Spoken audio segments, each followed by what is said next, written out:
Direction में force of attraction है कहा आपने, सिर के लिए। हाँ। तो शरीर की खिंचाई होती है, तो क्या जिन बच्चों की हाइट कम है उनको कंपलसरी हम साउथ फेसिंग जरूर सुलाइए, ताकि उनकी हाइट बढ़े? जरूर सुलाइए। जिन बच्चों की लंबाई आपको कम लग रही है, आप हमेशा उनका सिर दक्षिण में रख के सुलाइए। थोड़े 3-4 साल के बाद आपको खुद महसूस हो जाएगा, लंबाई बढ़ती हुई दिखाई देगी। राजीव भाई, कल आपने बताया था सुबह उठते ही पानी पीना चाहिए, लेकिन जैन धर्म में ये बताते हैं कम से कम 48 मिनट बाद में कुछ भी लेना चाहिए। बिल्कुल ठीक है। जो जैन दर्शन में 48 मिनट का नियम है ना, सूर्योदय होने के 48 मिनट के बाद, वो बिल्कुल नियम सही है, पक्का है। वो नियम क्या है वो हमें समझने की बात है। वो नियम ऐसा है, अब ये थोड़ी सूक्ष्म की बात है, मैं जाना नहीं चाहता था लेकिन सवाल पूछ लिया इसलिए कह रहा हूं। पानी जो है सूक्ष्म जीव राशियों का संग्रह है। आप चाहें तो पानी में लेंस लगा के देखें, करोड़ों करोड़ों सूक्ष्म जीव आपको दिखाई देंगे इधर उधर भागते घूमते। अगर देख लें तो दिल ही नहीं करे पानी पीने के लिए। ये तो सुबह सुबह क्या होता है कि आपका जो मुंह है, ये जो लार है ना, ये मैंने आपसे कहा कि सुबह के समय सबसे ज्यादा तीव्र होती है, मेडिसिनल प्रॉपर्टी ज्यादा होती है इस लार की। तो अगर आपने उठते से ही पानी पिया तो उसमें पूरी संभावना है कि ज्यादा जीव राशि की हत्या होगी। इसलिए जैन दर्शन ये कहता है अनावश्यक हिंसा से बचो। हिंसा से बच सकें ये आदर्श है, लेकिन अनावश्यक हिंसा से जरूर बचो। अनावश्यक, जरूरी नहीं है तो उसको हिंसा मत करो। तो अनावश्यक हिंसा से बचने के लिए जैन शास्त्रों ने, जैन आचार्यों ने ये कह दिया जी 48 मिनट के बाद पियो। ये 48 मिनट में क्या हो जाता है, 48 मिनट में आपके मुंह की जो लार है ना, इसकी जो क्षारीयता है ये कम हो जाती है, बहुत कम हो जाती है, बहुत तेजी से कम होती है। और इसकी क्षारीयता कम हुई, एल्केलिनिटी जिसको आप कहेंगे अंग्रेजी में, तो जीव राशि के मरने की संभावना उतनी कम हो जाती है।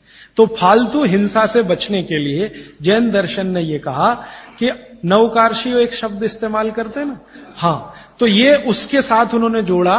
वो 48 मिनट का कैलकुलेशन बागभट्ट जी का भी है। वो ये कहते हैं कि सुबह उठते ही 48 मिनट तक अगर आप इंतजार करते हैं तो मुंह की जो लार है इसकी क्षारीयता कम होना शुरू होती है। तो उठते ही पानी पीने में अगर आप जैन दर्शन पालन करते हैं तो 48 मिनट ध्यान रखो, और अगर आप जैन दर्शन पालन नहीं कर रहे हैं तो आपके लिए शायद हिंसा का उतना महत्व नहीं है, लेकिन करें तो आपके लिए भी अच्छा है। तो आप बोलेंगे जी 48 मिनट तक क्या करें, बैठे रहे? तो भगवान का नाम ले लो, आप ईश्वर का जाप कर लो, मंत्र का जाप कर लो, कुछ कर लो, और फिर पानी पियो, फिर उसके बाद आपकी दिनचर्या शुरू करो। ये बीच का रास्ता मैंने बताया जी। और कोई प्रश्न? हाँ, आपने शहद और घी के विरुद्ध बताए। शहद और घी, हाँ। तो जैसे जन्म होता है तो बच्चे को शहद और घी चटाया जाता है, एक ऐसा संस्कार है, तो वो कैसे? जी, ये जो संस्कार है ना, बच्चे को जन्म लेते ही शहद घी चटाने का, इस संस्कार को करते समय जो लोग हैं ना, कुछ चीजों का ध्यान नहीं रखें तो तकलीफ है। आयुर्वेद के हिसाब से अगर आप ध्यान नहीं रखते तो बहुत तकलीफ है। आयुर्वेद ये कहता है कि शहद और घी बराबर मात्रा एक साथ कभी भी लेंगे तो जहर ही है। लेकिन कुछ भारत में ऐसे समूह हैं जो अपने बच्चों को ये करते हैं, शहद और घी चटाते हैं, लेकिन सभी लोग भारत में ऐसा नहीं करते हैं। बहुत सारे लोग नहीं भी चटाते, लेकिन जो चटाते हैं उनको मैंने पूछा, ऐसे कुछ समूह हैं भारत में जो चटाते हैं, उनको मैंने पूछा तो वो मुझे एक इंटेलिजेंट उत्तर देते हैं, और वो बागभट्ट जी का भी सही है। वो ये कहते हैं कि जी हमने शहद और घी साथ में चटाया तब जब उसमें गाय का मूत्र थोड़ा मिलाया था या गाय के गोबर का रस डाला था। अब ये जो गाय का गोबर और गोमूत्र की जैसे ही बात आती है तो तुरंत मेरे ख्याल में आता, पंचगव्य बनाते हैं ना, पंचामृत या पंचगव्य, तो उसमें शहद और घी भी होता है, लेकिन गोमूत्र के साथ या गोबर के रस के साथ। फिर हम लोगों ने थोड़ा काम किया कि ये गोमूत्र अगर मिला दिया शहद और घी में तो क्या इसकी विषकारकता कम हो गई? तो बाद में एक कल या नहीं तो परसों में इस पे विस्तार से आने वाला हूं कि गाय के मूत्र को मिलाते ही शहद और घी एक दूसरे के साथ मिलने को तैयार है, माने उनकी दुश्मनी कम है। माने गाय के मूत्र में एक केमिकल है जिसका नाम है सल्फर। ये सल्फर दुनिया का अकेला केमिकल है जो दो विष के बीच में डालो तो दोनों को न्यूट्रल करता है लेकिन खुद का प्रभाव बढ़ाता है, तो सल्फर बढ़ता है। तो कुछ लोगों को मैंने पूछा जो ये कर रहे हैं, तो वो कहते हैं हम बच्चे को शहद और घी चटाते हैं लेकिन थोड़ा गोमूत्र देकर, माने थोड़ा गोमूत्र 1 बूंद या आधा बूंद मिलाकर, तो शायद उनके लिए वो अनुकूल पड़ता हो। लेकिन आप ये ना करें, ये मेरी विनती है। आप इसको, बच्चे को अगर चटाना है तो खाली घी चटा दें, अगर चटाना है तो खाली शहद चटा दें, शहद और घी मिलाकर ना चटाएं। एक ही कंडीशन है कि जब बच्चे को कोई ऐसा गंभीर रोग ना हो, अगर मान लो कोई बहुत गंभीर रोग है जिसमें विष ही देना है, मान लीजिए कई रोग ऐसे हैं जिसमें विष दवा का काम करता है, ऐसे कई रोग हैं जिसमें विष दवा का काम करता है, उस कंडीशन में जरूर बच्चे को दिया जा सकता है। जैसे एक बहुत खराब रोग होता है, कई बच्चों को होता है, जन्म लेते ही उनके शरीर का जो त्वचा है ना, उनका रंग बदलना शुरू होता है। कई बच्चों को मैंने देखा एकदम तांबई कलर के हो जाते हैं, ये जो कॉपर होता है ना, कॉपर, ताम्र, उसी रंग के बच्चे की स्किन होना शुरू हो जाती है। उस बच्चे को जरूर शहद और घी ही चटाना पड़ेगा, नहीं तो ठीक नहीं होगा, उसके लिए वो काम आएगा। तो अलग अलग परिस्थितियों में, लेकिन सामान्य बच्चे के लिए ये ठीक नहीं है, उपयोगी नहीं। जी श्रीमान जी, आयुर्वेदिक दवाओं के साथ जो डॉक्टर की दवाएं भी चल रही है तो उसको ले सकते हैं? बिल्कुल मत लीजिए। दवा जो है ना, आप भरोसे से आयुर्वेद की लीजिए तो उससे ही आपको बहुत बड़े परिणाम मिल जाएंगे। एलोपैथी की दवाएं साथ में खाएंगे तो कोई अच्छे परिणाम तो नहीं, बुरे परिणाम जरूर आ जाएंगे। अर्जुन की छाल का जो पाउडर आप जी के साथ लेने कह रहे हैं, जब हम लेते हैं तो उसको पथरी के जैसे जमने की शंका रहती है या डाउट रहता है? अर्जुन की छाल से पथरी होने की शंका ना के बराबर है। पथरी होने की शंका एक ही चीज में है कि अगर आप चूना ज्यादा खाएं तो।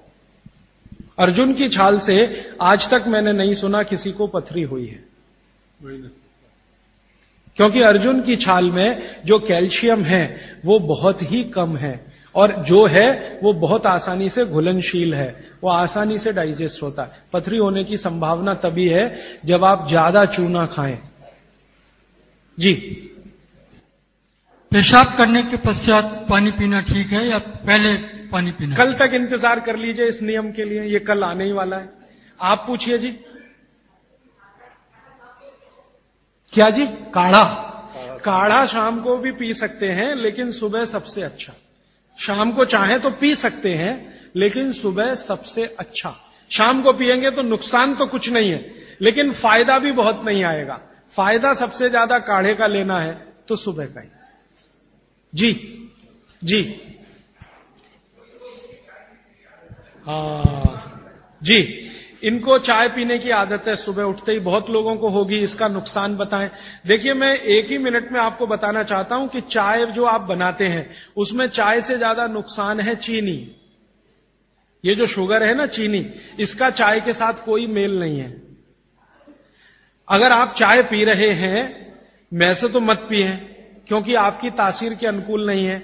चाय के जो केमिकल है ना, भारत के लिए उपयोगी नहीं है, भारत में रहने वाले लोगों के लिए। यूरोप और अमेरिका के लिए बहुत अच्छी है यही चाय, हमारे लिए वो जहर है। कॉफी तो और भी ज्यादा, गर्म देशों में चाय कॉफी अच्छी नहीं है। फिर भी अगर आप पी रहे हैं, आप मानते हैं कि खराब है लेकिन क्या करें, आदत से मजबूर है, तो मैं एक तरीका बता देता हूं। वो तरीका ये है कि चीनी की जगह गुड़ की चाय पी लीजिए। क्यों पी लीजिए वो समझिए।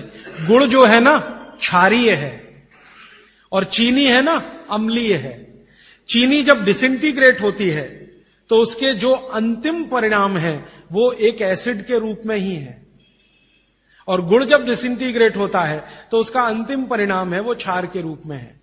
आपके पेट में अम्ल वैसे ही बहुत है और सुबह सुबह तो ज्यादा ही होता है, और उस समय अम्ल वाली चाय और पिए जो चीनी मिलाई हुई है तो ये एसिडिटी ही बढ़ाएगी आपकी। तो बेहतर है कि आप चाय पिए तो गुड़ वाली पिए।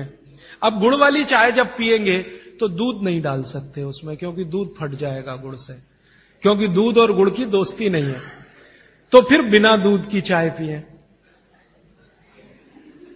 तो आप काली चाय पिए गुड़ डाल के पिएं। और मेरी छोटी सी एक बात अगर मान लें कि अगर काली चाय गुड़ डालकर आप पी रहे हैं तो थोड़ा सा नींबू का रस डालें तो न्यूट्रलाइज होगी ये। नींबू का रस एसिडिक है, गुड़ जो है ना क्षारीय है, तो गुड़ मिलाई हुई चाय को अगर न्यूट्रल करना है तो थोड़ा नींबू डालकर नींबू की चाय पिए। ठीक है, ऐसा कर। लेकिन इसको पीने से पहले पानी जरूर पिए, वो नियम ना भूलें जी। हाँ, इसलिए मैंने बोला कि गुड़ में जो है ना क्षार है और नींबू जो है एसिडिक है, तो क्षार अम्ल मिले तो न्यूट्रल होगा, तो न्यूट्रल चाय हो जाएगी जब आप पिएंगे। मैं नहीं चाहता कि क्षारीय तत्व भी ज्यादा जाए आपके पेट में, क्योंकि क्षार भी नुकसान करता है। तो गुड़ डाल दिया तो क्षारपन आया चाय में, तो थोड़ा 2-3 बूंद नींबू के रस की डालिए तो फिर न्यूट्रल हो जाएगा, वो आप पिए तो जीवन भर आप बिना किसी दुख और तकलीफ के पी सकेंगे उसको। और अगर आपको बन पाए तो हरे पत्ते की चाय ही पिए। ये जो चाय आती है ना बाजार में टी डस्ट, ये आप में से किसी के लिए भी अच्छी नहीं है। आपको अगर हरे पत्ते वाली चाय मिल रही है तो वो कम से कम इतना जरूर फायदा है कि वो एंटीऑक्सीडेंटल प्रॉपर्टी वाली है, क्योंकि हरे पत्ते को सीधे निकालकर सुखाकर आप बना रहे हैं, तो वो इससे बेहतर है जो चूरे वाली चाय आप पी रहे हैं, थोड़ी बेहतर है जी। कई देशों में हमने देखा है कि भोजन लेते समय वज्रासन में बैठ के भोजन लेते हैं।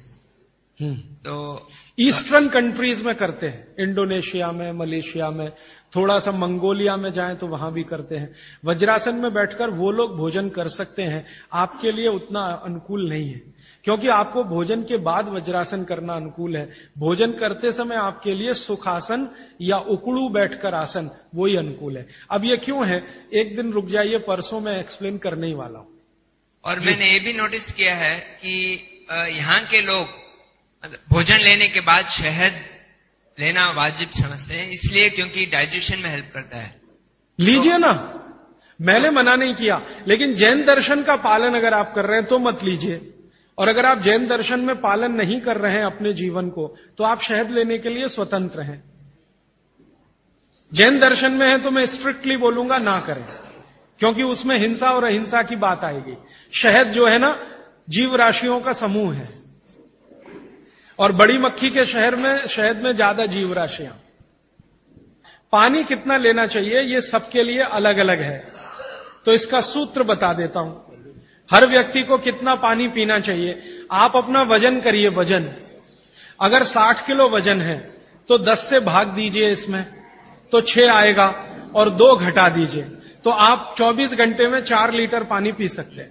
अगर 70 किलो वजन है तो 10 से भाग दीजिए, 7 आएगा, 2 घटा दीजिए, तो 5 लीटर पूरे 24 घंटे में पानी पी सकते हैं।